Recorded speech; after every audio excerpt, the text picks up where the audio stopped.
everybody, and welcome back to my workshop. I'm pleased you could stop by to have a look at the video. Hopefully you're going to find this interesting. I was asked by John Snow from the one of the admins on the Woodturners for Beginners Facebook group to put together a little video for the beginners in terms of adding some texture to the pieces that you might turn. I'm going to concentrate on two methods of putting some texture on, and I'm going to use a Dremel and some carbide cutters that I've got here, some little carbide cutters. So and you can get some quite nice effects with those. And the other method I'm going to show is just using a carving chisel. So I managed to get hold of this one for about £4 off a second-hand stall, and that's the one I tend to favour, to be honest, when I do some of my texturing. I've done a couple of videos previously using this tool and a couple of the other bits and the Simon Hope texturing tool. So if you wanted to have a look at them, they're on my channel, Barry's Wood Creations. Pop over and have a look at those. So we're going to concentrate on these two today. I've got a piece of maple that I'm going to put up on the lathe. And I'm going to turn. Now, I'll probably speed the video up a little bit while I'm turning the basic shape on the bottom. And then once I've turned it over, we'll run up normal speed so that you can see what I'm doing in terms of putting the texture on. I'm hoping to put texture on the face, around the rim, and also perhaps a little bit around the sides. So I'm going to take this over to the lathe and get it trued up a bit, and we'll make a start.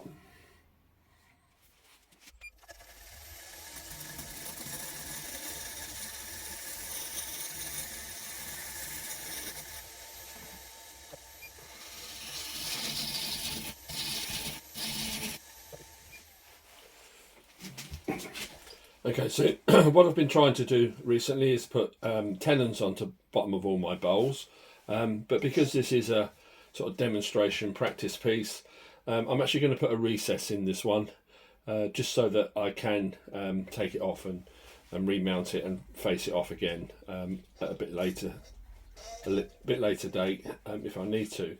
So I'm just going to mark out for the recess in the bottom, and then once I've got that done, we can get some more shape into the bowl itself, and then we can flip it round and do the texturing.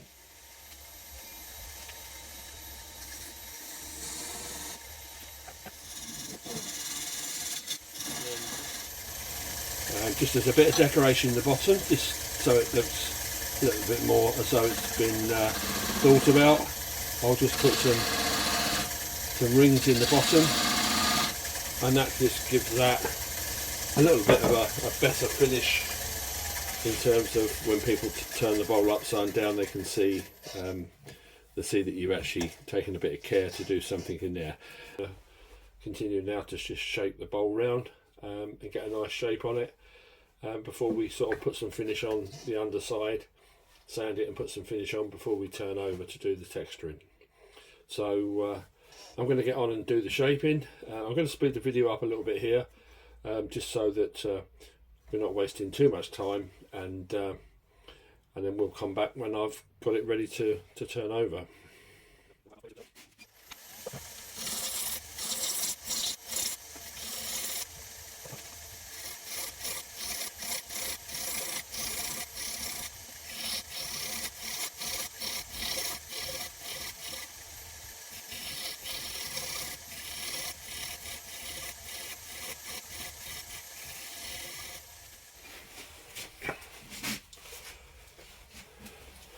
Okay, so that's finished the shaping of the bottom, and I've just put a sort of a slight OG on there, and I've sanded it up to 240 grit, and then I'm just going to give that some sanding sealer now.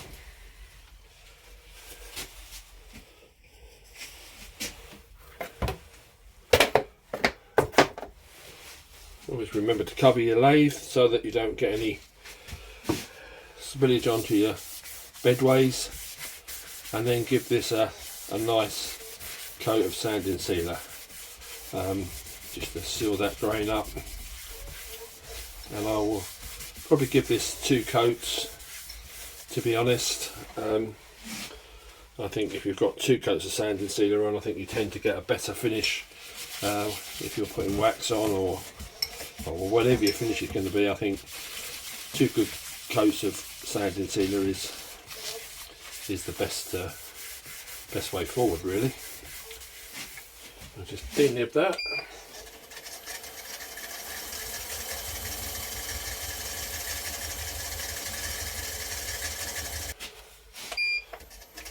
And then we just, once again, we're just going to denib that.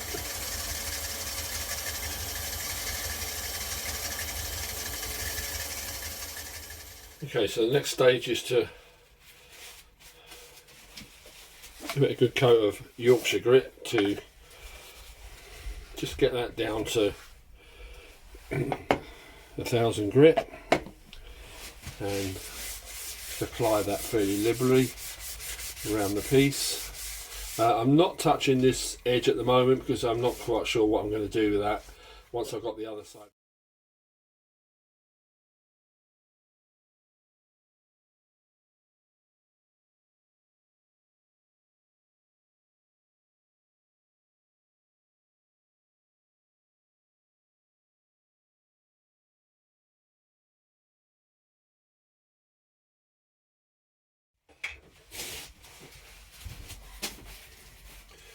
Okay, so next stage is to put on some Hampshire Sheen, high gloss, and you don't need very much of this, just a light covering around the piece, and then once you've buffed that off, you can put a second coat on if you so wish. And obviously the more coats of Hampshire Sheen high gloss wax you put on, the deeper the shine will be. So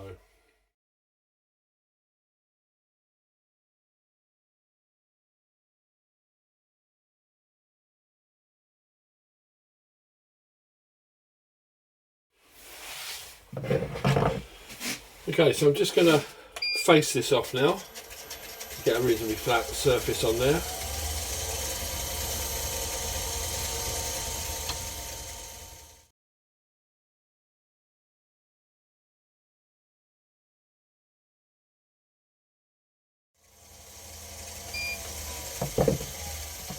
Hopefully that's got that piece. There we go, so we're okay there. I've got some holes there where I put the faceplate in, but we're going to dish out the middle, so we'll lose them as we work through the piece. I am just going to put a couple of lines, just as guidance really, of where the actual bowl is going to come to. I'm looking to probably do something out there, and I'm not going to take the texture in right to the edge, I don't think. So I'm not too sure yet. I might just take the texture into somewhere there, and we'll probably leave a little step inside. So that gives us a bit of a guide of where we're going to texture, which is this band around the top, and we're going to leave a little recess around the edge on the outside and on the inside, and then we'll dish out the middle, just to finish the piece off. Yeah, it's not going to be... Okay, so I've taken the piece out of the or off the lathe now. I've left it in the chuck, and I've just got this little vise, small vise here. So I've popped the chuck into the vise so that I can work on the top here, and then once the texturing's been done, we can put it back on the lathe to do the finishing. I've just put a couple of lines across just to divide it up, because I thought, as it's not going to be a completely finished piece, I can probably show you a couple of different methods of putting the texturing on, just to give you some alternatives to think about, really. So we're going to start with the little chisel, as I said. It's one that I particularly like to use. And so we'll do some we'll do a little bit of carving with that, just around one section, and then we'll get the Dremel out and we'll do something else on the others. Okay, so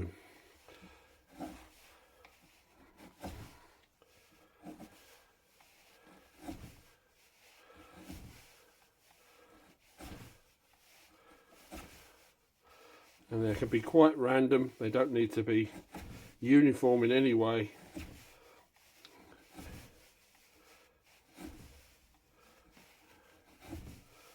But I just think it gives that quite nice effect if you're looking for some texturing without going to a lot of expensive buying specialist tools. For the price of a little carving chisel, you can just go around and do something like this.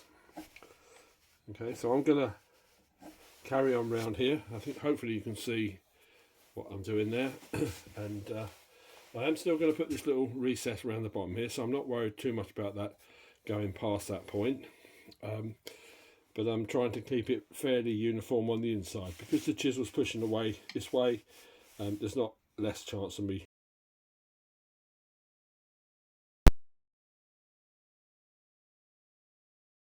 all the way round, or at least round to the next line, and then when I'm happy with that, then we'll start on the next one. Okay, so that's finished that side with the chisel. I'm now going to do a little bit around this side. This time I'm going to use the Dremel, and I've put a little carbide cutter in there. I'm not too sure how this is going to work, but we'll give it a try. I have used these before, and there are various different shapes of cutter that you can get. So it's a question of just picking a shape that you particularly like. I think if I remember rightly, that one worked quite well, and the one that I've got in there at the moment. So we'll try both of those and see what sort of effect we can get with those.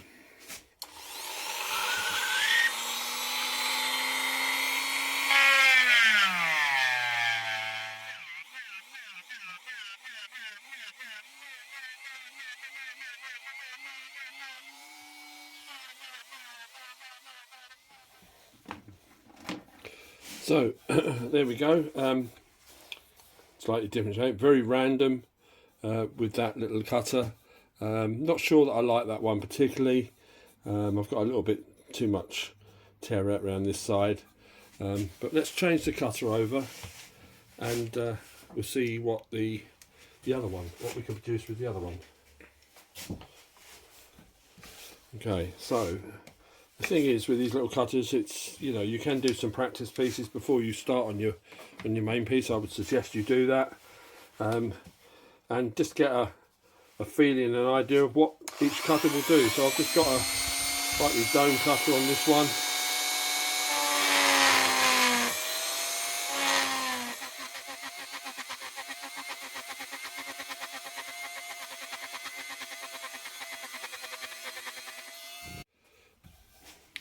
There we go. It's just another variation. I must say I quite like this one. I think that will come up nicely when if you was to put some embellishing colours or whatever on that. And I like this one as well with the chisel. Not so keen on this one. I don't think that one worked particularly well. Let's try one more and then we'll see how that comes up.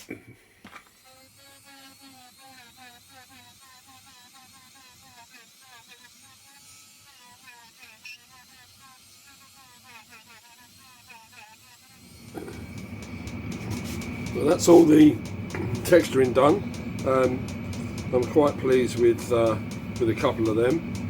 Not so pleased with this one here, but it just gives you an idea of what you can achieve with just a Dremel.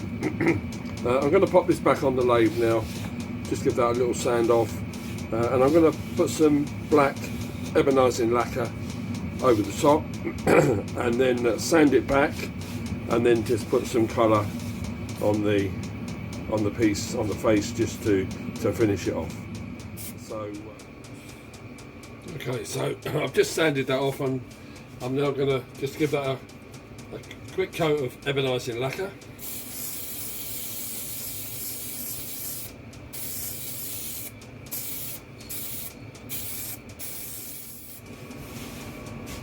Okay, so that's just give that a coat of ebonising lacquer. I mean, you could use spray paint, black spray paint. It doesn't have to be lacquer.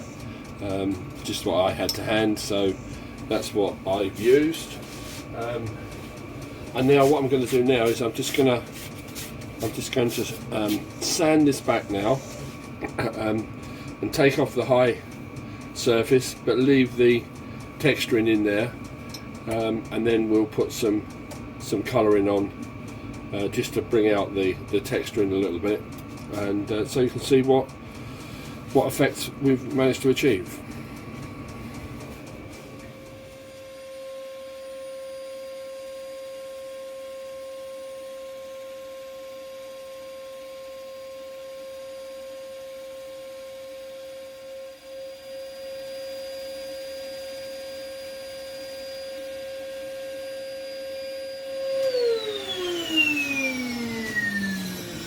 Okay, so that's just taken off the high surface. It's left the spray paint or ebonising lacquer in the texturing. Not too worried about the edges here, because that's going to be taken off anyway, and obviously the middle is going to be dished out, so we'll do that afterwards. I'm just going to apply some colour now to this, just to highlight the texturing a little better.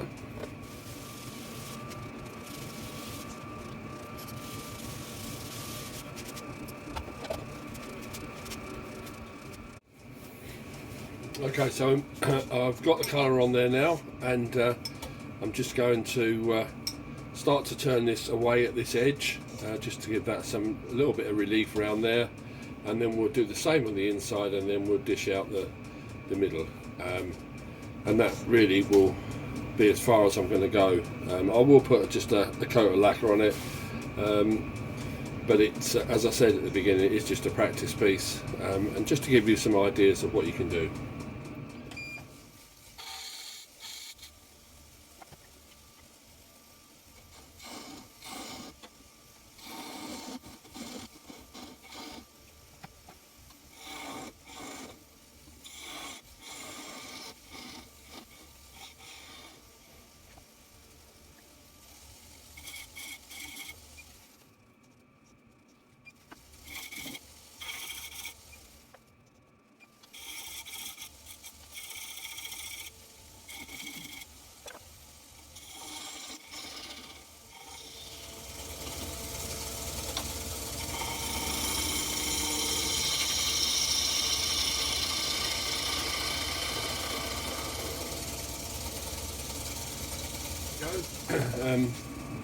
It just remains for me to just give that a little bit of a sand up, and I quite like the patterns around this side, and around here. Not so keen on the other side, but anyway, that's a little bit of black spray that I just need to remove, and then I'll give that a sand up. I did do this other one as well as a practice piece, and I have put a coat of matte lacquer on that, but again it's a slightly bigger piece, and experimenting again with the colours and one or two other types of texture. I am very